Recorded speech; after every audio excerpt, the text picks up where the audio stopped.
morning, everybody, and welcome to First Parish in Cambridge Unitarian Universalist.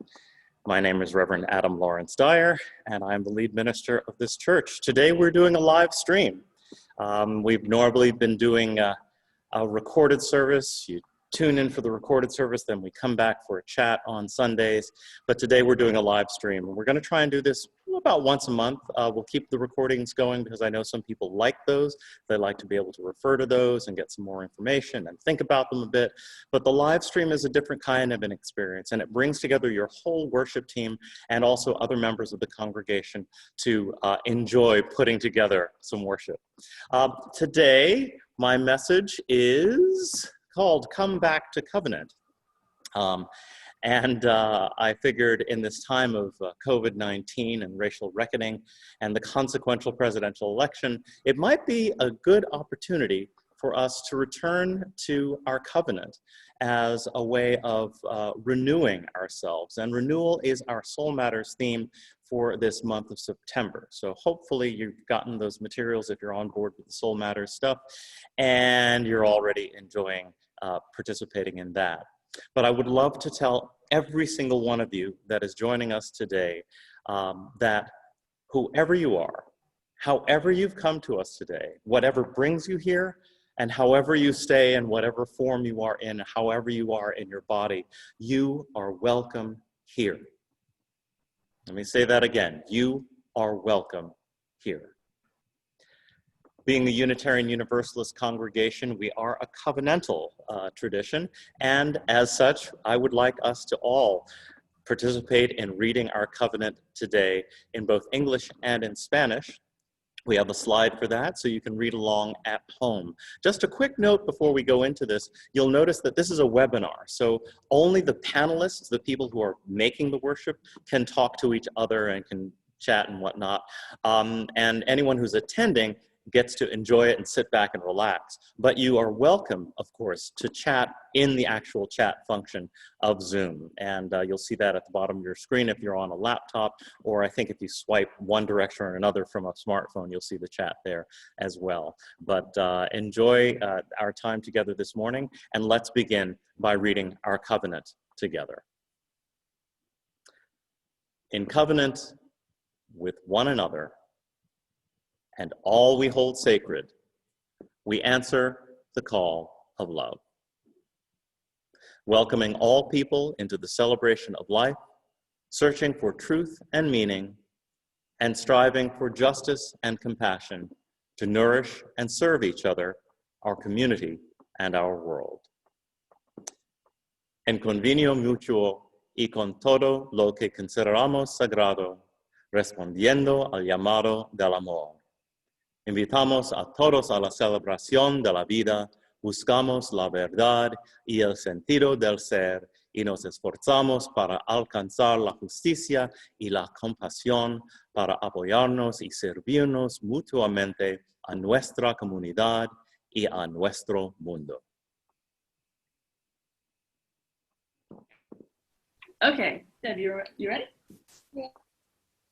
Our chalice lighting for today is On the Brink of a New Year by Lois Vandelier, inspired by Rosh Hashanah, the Jewish New Year, which this year will fall on September 8th. We light this chalice on the brink of a new church year, letting go of what has been, open and hopeful for what may come, renewed, restored, ready to live life anew, fully anew. May we move forward with intention.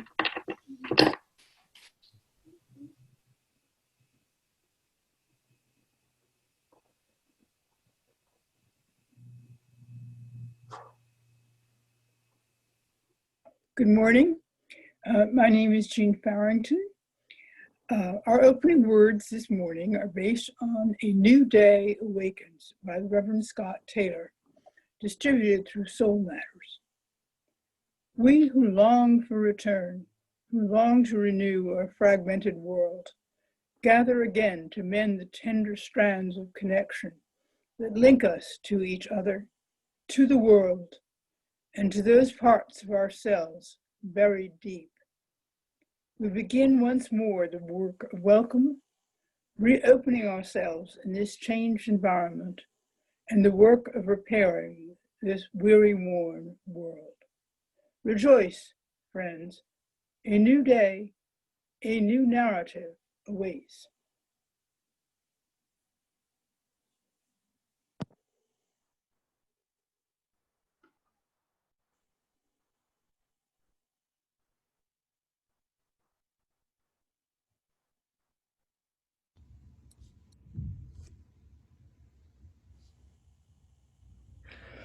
My life flows on in endless song above this lamentation. I hear the real, far off hymn that hails a new creation. Through all the tumult and the strife, I hear the music ringing. It sounds an echo in my soul. How can I keep from singing? What though the tempest round me roars? I know the truth is liveth. What though the darkness round me close? Songs in the night it giveth. No storm can shake my inmost calm, while to the rock I'm clinging. Since love prevails in heaven and earth, how can I keep from singing? When tyrants tremble as they hear the bells of freedom ringing, when friends rejoice both far and near, how can I keep from singing? To praise and and dungeon vile, our thoughts to them are winging. When friends by shame are undefiled, how can I keep from singing?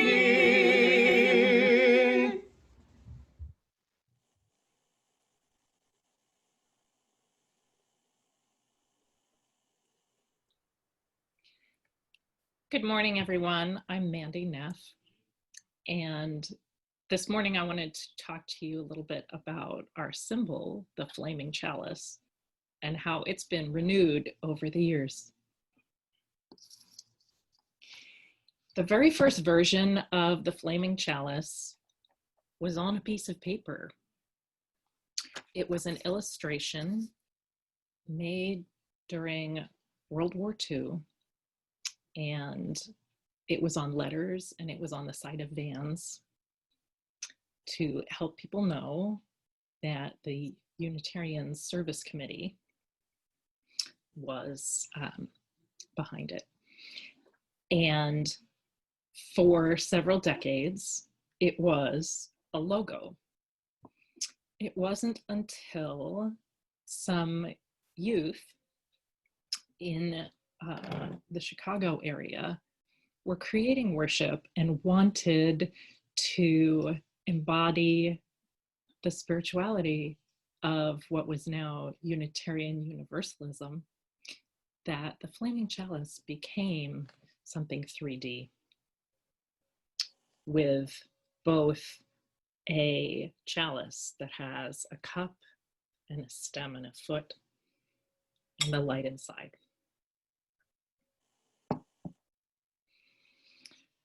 So our chalice has gone through that renewal. Our paper logo has gone through a renewal too and looks very different now. And it's decades later. It's 2020. So I ask you, what kind of renewal will our flaming chalice go through in 2020? Our faith is ever changing, and we're growing, adding an 8th principle. And I'm wondering, how can our beautiful flaming chalice grow and encompass all that we are yet to be?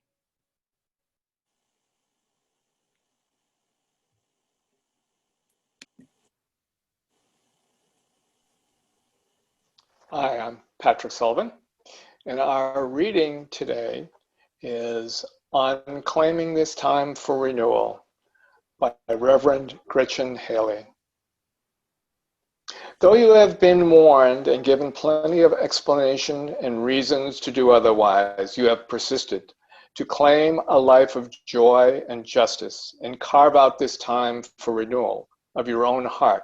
Despite the din demanding your attention, luring you towards fear and cynicism, you persist with gratitude for this day, this life that has been given, this chance to begin again. Despite all the forces of fragmentation, the disappointing ways we fail each other, fail ourselves, we must refuse to let grief undo us, or to let our dreams get lost along the way, in spite of the evidence. We keep showing up at the edge of our own longing, and then we keep going, remembering this duty we have to life. In a greater sense, this duty we have to each other, our children, and their children. This hope that is also a choice we make, this promise we fight for, to persist in kindness, we preserve in compassion, and prevail in a life that is bound entirely to love.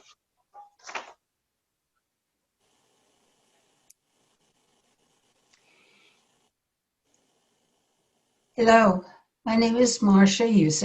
I'm representing the Racial Equity Team today. The Racial Equity Team has chosen the Margaret Fuller Neighborhood House as the September Share the Plate recipient. The mission of the Margaret Fuller House is to strengthen and empower youth, families, and community residents. They work to address the economic, social, and political inequities that shape the lives and futures of Cambridge area residents.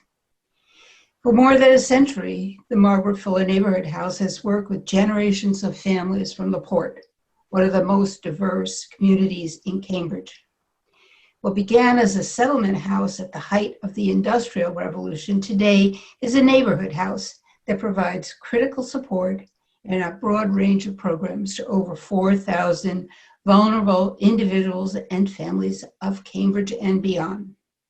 Their services include after-school and summer camp for children, job placement and training, housing assistance, and food pantry, all services that are especially vital during this crisis.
Good morning. I'm Marcia Hams, and our prayer this morning is from Marta Valentin, a call to arms. Spirit of truth and justice, hear us as we ask that you hold the collective anxiety that permeates this community today. This is a call to arms, arms that will hold those with broken or elated hearts, arms that will wrap themselves around beaten bodies, battered souls, arms stronger than either giver or receiver knows, arms that keep the weight of misplaced authority and righteousness from crashing down upon those struggling to hold their heads high as each shred of dignity is yanked from their overused, underappreciated bodies. This is a call for committed arms and minds and hearts that know the facts but feel the truth. A call to remember that the freedom we've been given to swing our arms as wide and open to the sun as we like has come on the backs of human beings others wish were invisible. This is a call to arm ourselves with the facts and feel the truth, born out of the power of our Unitarian Universalist love and the balance of justice. Now please join me in a time of silent reflection, prayer, and meditation.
Spirit of life, come unto me.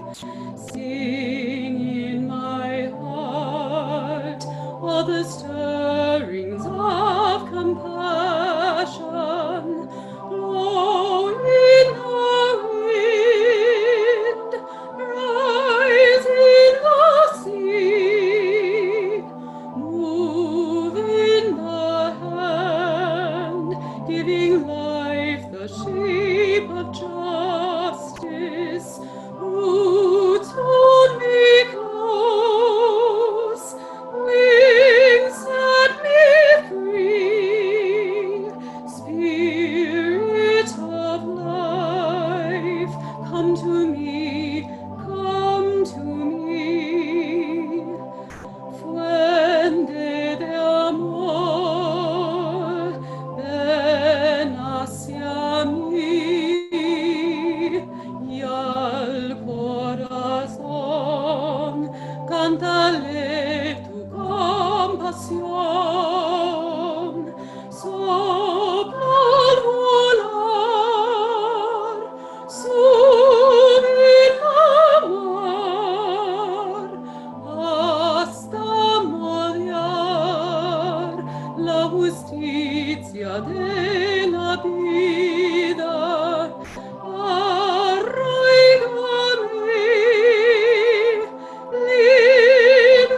libérame,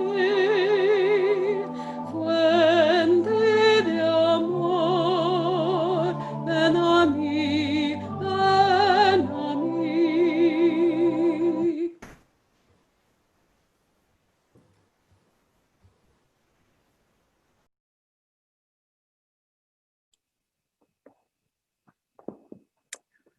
Thank you all. Thank you, Brianna. Always lovely hearing you sing Spirit of Life.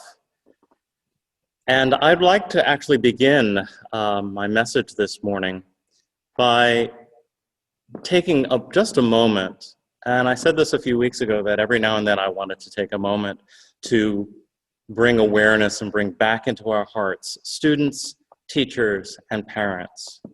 And I know this is particularly lively for students right now, particularly university students, many of whom have come back specifically to Harvard, to Boston University, and to Tufts.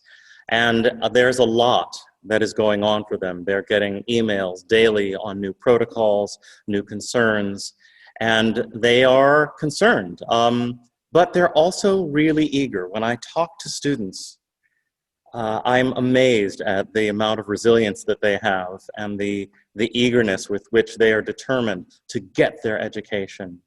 I also know that teachers, faculty are also deeply, deeply committed to making the most out of whatever this school year is. And I know that parents who've all sent their young people off, many are going through empty nest in the midst of coronavirus, are holding so many mixed emotions right now. So I just want to begin by putting that into your heart, letting you know, or encouraging you rather, to keep all of these people with you at all times as we go through this coming year. So many UU churches gather at this time of year to do their water communion ceremony. This is a time, the water communion that is, it is a time when people bring life-affirming water from places that have meaning for them back to the congregation. And this water is then combined in a ritual of joining and blending, and it's often used in baby dedications and other ways through the year. Since my arrival, we've done a different kind of ceremony based on the African ritual of pouring libation. Part of me was tempted to try to do this virtually, but I realized that there is something for us that is more relevant to the time we're living through, and something that may speak more to what will sustain us as we continue to adjust and live with this time of virtual distant worship. Now, do not fret. We will definitely do the libation ceremony again. In fact, I feel like it would be uniquely appropriate for us to do it as a ritual when we're able to gather in person again. I look forward to that. And for those of you who have missed the water communion, I want to bring it back as well, but put it in its original context. The original water ritual that was created by Carolyn McDade and Lucille Shuck Longview for the Women and Religion Continental Convocation of Unitarian Universalists in 1977. It was a November gathering that marked an important time in the life of Unitarian Universalist women. And I'd like to honor this in November when our Soul Matters theme will be healing. And it will be right on the heels of what will surely be an emotional part of the month. It will be very, very appropriate to do a service that is rich in meaning like this. So instead of all that, sorry, just getting my screens all put together here. So instead of all that, I want to invite you into this year of discovery when we will use the Soul Matters curriculum to guide worship, religious education, and our faith exploration. And our theme for the month of September is renewal. And I figured, what better place to start with renewal than our covenant?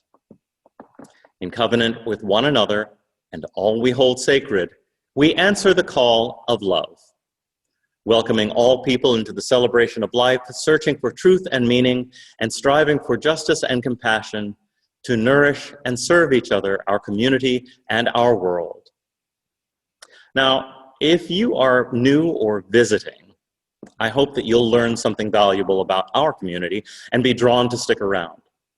And if you've been here before, there's plenty to think about. In fact, there's a lot in this covenant, and honestly, it wasn't always there. For a bit of context to how far we've come, I was looking back at the Meeting House News from 1960, and I found the one from September 11th, 1960, which was the ingathering service from exactly 60 years ago. And it was a very different service. And I'm going to try and share my screen right now so that you all can have a look, even just briefly, at that. There it is. Wow, ye old meeting house news.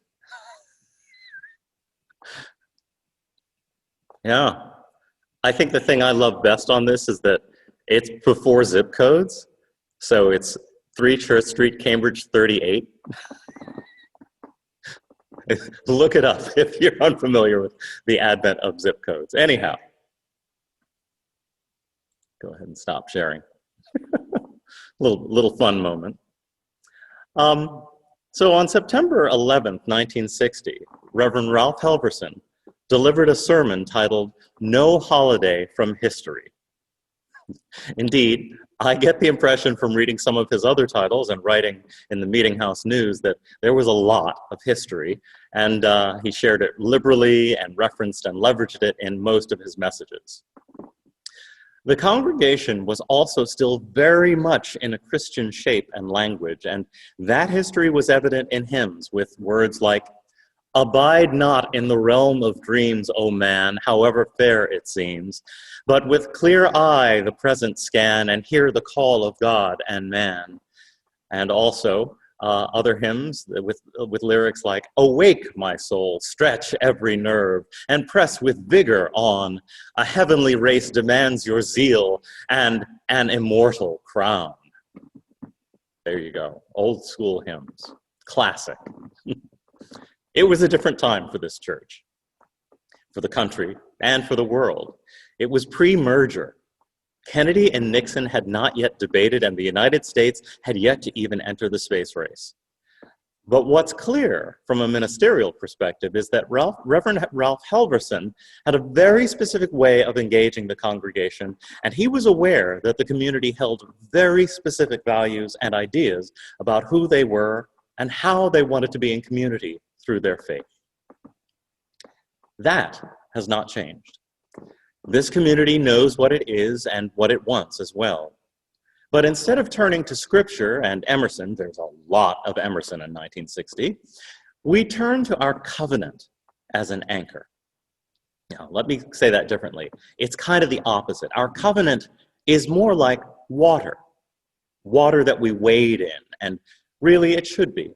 So maybe you can think of this talk about our covenant as a kind of water communion today. Really, the covenant of this church is as necessary for our community as water. Not being limited to a singular theological starting point or ending point, without holding Scripture as infallible, without a creed of allegiance, we have a covenant that washes over all of us, regardless of what we bring. It's accessible to all who wish to be in community, regardless of how long they are here or where they come from. And like water, it must be taken with a sense of moderation and balance. Too much of the covenant, and we drown. Because the covenant is an agreement entered into freely and exists among all of us, it cannot be wielded like a weapon at those who don't readily comply. Rather, it is always calling to us out of respect. Too much covenant becomes doctrine. But we can't survive if we don't have enough covenant as well. Without some guiding cohesion, we're left making everything up on our own, and we would end up with 157 individual churches unable to agree or come together for any useful purpose. A community dying of thirst for direction will not survive. En convenio mutuo y con todo lo que consideramos sagrado, respondiendo al llamado del amor, invitamos a todos a la celebración de la vida, buscamos la verdad y el sentido del ser, y nos esforzamos para alcanzar la justicia y la compasión, para apoyarnos y servirnos mutuamente a nuestra comunidad y a nuestro mundo. And no, I have not memorized the covenant. Today marks the beginning of my 4th year with First Parish in Cambridge, and I can assure you that I may never memorize it. Not because I can't, but because there's a part of me that actually listens to the covenant and absorbs the covenant every time I read it aloud. I don't want it to be rote in English or in Spanish. And There are special parts of the covenant, words and phrases that speak to me. And I believe that they can speak to all of us when we engage this statement as a living commitment to who we want to be in the world. For instance, the phrase, all we hold sacred. I love this because it raises the question of what is it that we hold sacred? And what does it mean to be Unitarian Universalist and speak of something being sacred? More importantly, it allows us to declare that there are things in this world that are dearly important to us, and we're willing to base our relationships on them. Next, there's this phrase, we answer the call of love. Now, I've preached an entire sermon about this, but really this feels to me like the main point of why we have a covenant at all. As far as I'm concerned, you could stop the covenant right there. It is literally a call to action to be motivated first and foremost by love. But if only the 7 UU principles could say the same thing. Then we have welcoming all people into the celebration of life. The thing that speaks to me here is naming life as a celebration. We don't say welcoming all people into the work of life. This line is a reminder that this shared experience of joy and sorrow must always contain an element of the thrill and the wonder at simply being in existence. And part of how we gather is by taking responsibility to invite others into that party. Now, the next 2 words that stand out to me are searching and striving. And what they say to me is that we aren't finished yet. Regardless of what it is we are trying to do, we will always be works in progress, growing, learning, failing, falling, achieving, and becoming. These 2 words give us permission to be authentic in real time. Lastly, to nourish and serve. This feels important because it doesn't put the I, me first. This last line tells us that the we is why we come together. To feed each other, to care for each other, to share with each other. And you know what's also beautiful about that line? It flows right back into the first bit, and it tells us this is how we answer the call of love. We can be proud of this covenant. This statement is a reason to come back time and again and renew our commitment to this community and to publicly renew our faith. You with your well-defined sense of faith, as well as you with no idea of what faith is or taste for the word.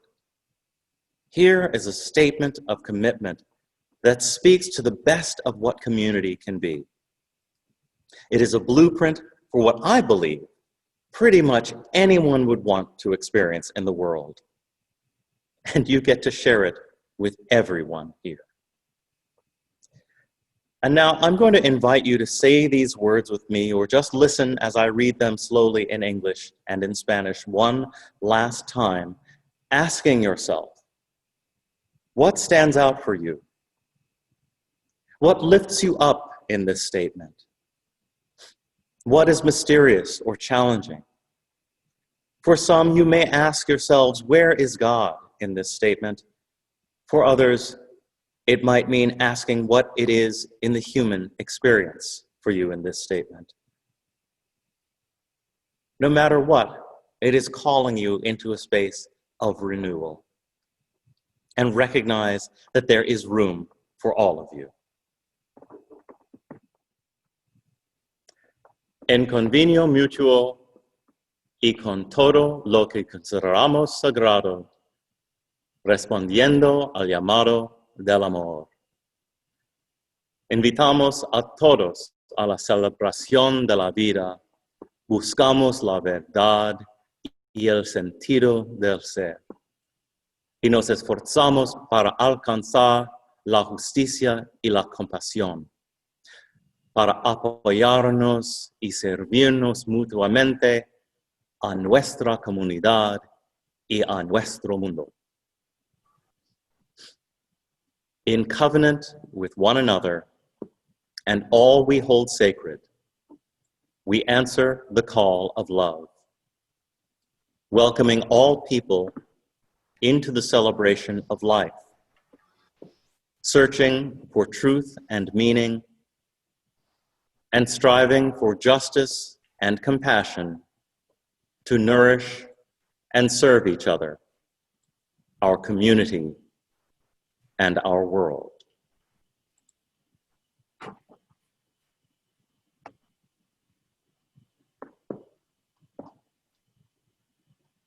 May we always return to our covenant like we return to water.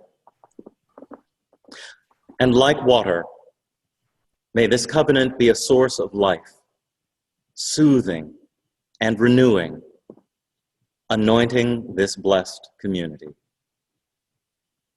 Blessed be.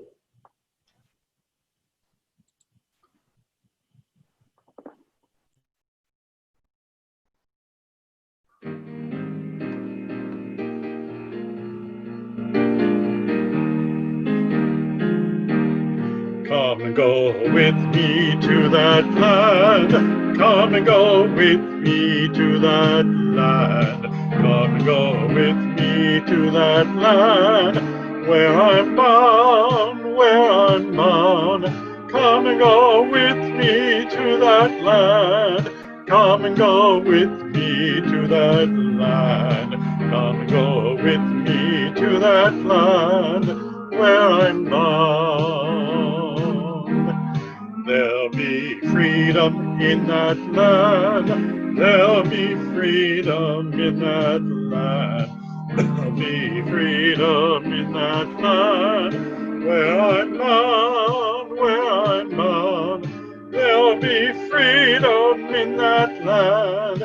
There'll be freedom in that land. There'll be freedom in that land where I'm bound. Everybody sing. There'll be justice in that land. There'll be justice in that land. There'll be justice in that land where I'm bound, where I'm bound. There'll be justice in that land. There'll be justice in that land. There'll be justice in that land where I'm bound. There'll be singing in that land. There'll be singing in that land. There'll be singing in that land where I'm bound, where I'm bound. There'll be singing in that land. There'll be singing in that land. There'll be singing in that land where I'm bound.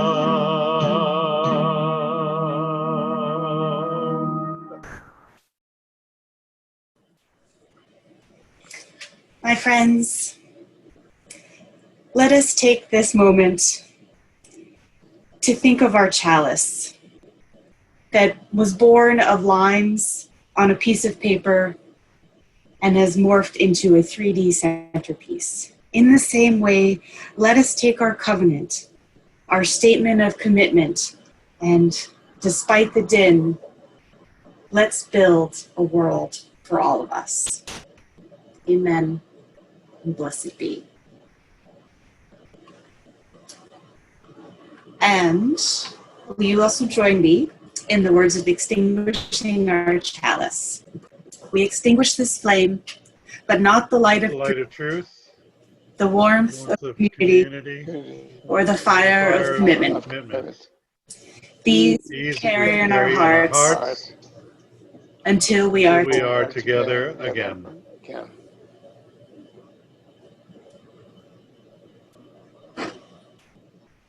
Oops.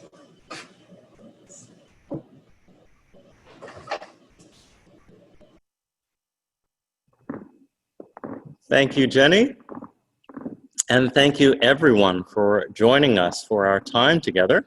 Lots of fun, lots of great music. Thank you, Jonathan, especially for putting together that choir, virtual choir. I know that was not easy, and we really appreciate it as well. Just a couple of quick announcements. I wanted to remind the men of the congregation that we have a No Tough Guys men's group gathering this afternoon at 2 o'clock. If you did not get the link, just email me and I can send it your way, or Patrick can also send it your way, either Patrick or myself. And that will be happening again, that's 2 o'clock on Zoom. And also, we have a regular meeting on Mondays. Carol, I don't know if you want to let folks know about that, because it is a holiday weekend. I just want to make sure we're clear on that. Yes, we have a regular Monday evening social time gathering on Zoom that this week will be hosted by Cynthia and Todd Hibbard, I believe. And if you don't have the link to that, it was in the weekly announcements that went out on Friday, or you can email me and I will be happy to send you that link. Very good. And thank you all so much. Look forward to that.